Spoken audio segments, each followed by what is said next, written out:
Good evening. I'm Harry Keeling, and on behalf of Alaska Public Media and the Alaskan Aviation Safety Foundation, welcome to Hangar Flying. Our guest, Clint Wease, is the Alaska Region Flight Standards Division Manager for the FAA. Clint came to Alaska as a young man, and his flying career, quite frankly, is remarkable, having amassed more than 16,000 hours flying everything from gliders to Twin Otters to Learjets. After flying for Mark Air for a while, Clint joined the FAA in 1998 and is now in his 19th year with them. Clint, welcome to the show. Thank you, Harry. Good to be here. Talking about some of the aircraft you were flown, you caught my attention the other day when we were talking on the phone about an F-16 and a red flag exercise. Talk a little bit about that. Oh, well, Harry, that was quite an honor to be able to ride along with the men and women of the United States Air Force on that important mission. It wasn't just go out and get an F-16, to be honest with you. It was a whole day of workup, not only understanding how to use a parachute, get in and out of the aircraft, work with the medical folks because you're operating in a high G environment. And so that places additional stress on your body. The briefings and preparation, just to watch everybody do that, to be prepared to go out. 70 aircraft in the sky.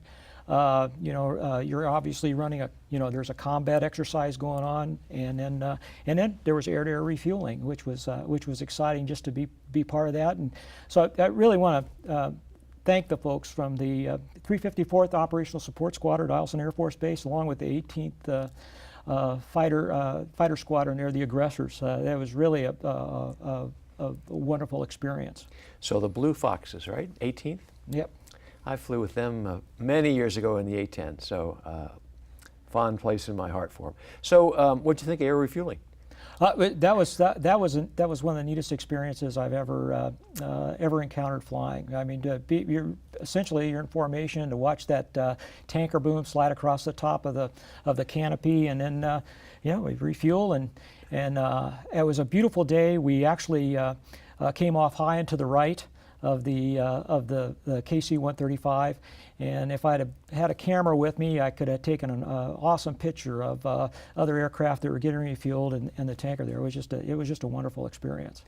You know, I wish we could do more of that, because it sure does give you a new perspective on the Air Force, doesn't it? Oh, absolutely, absolutely. These are true patriots. I mean, you understand why the commitment they make help keep our country safe and strong, and so it was a humbling experience to be with them. That's great. So let's talk about your current job and give our audience an indication what your job entails. Well, as a Flight Standards Division Manager, I have 180 plus employees in the Alaska region. We have 3 general aviation field actually 4 general aviation field offices, and then one air carrier 121 certificate management office. And then we have the regional office. Our job as Flight Standards is we're a standard setting organization. We're responsible for the certification, surveillance, oversight of airmen and air carriers in the National Airspace System. And with the advent of Part 107, we also now have the responsibility of oversight for what we call drones nowadays. You mentioned you have 4 offices. Are those regional offices? No, they're what they call Flight Standards District Offices, or FSDOs. So is that Fairbanks, you have Fairbanks, Juneau? You have Juneau, and then you have the Anchorage FSDO. And then here, a couple of years back, we created the Polaris, what we call Certificate Management Office, and they really work with our large Part 135 commuter air carriers. Okay.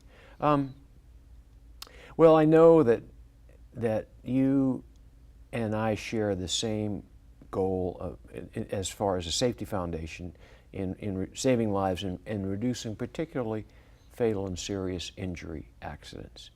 That's the goal of the Safety Foundation, and at the end of the day, the goal of the FAA as well.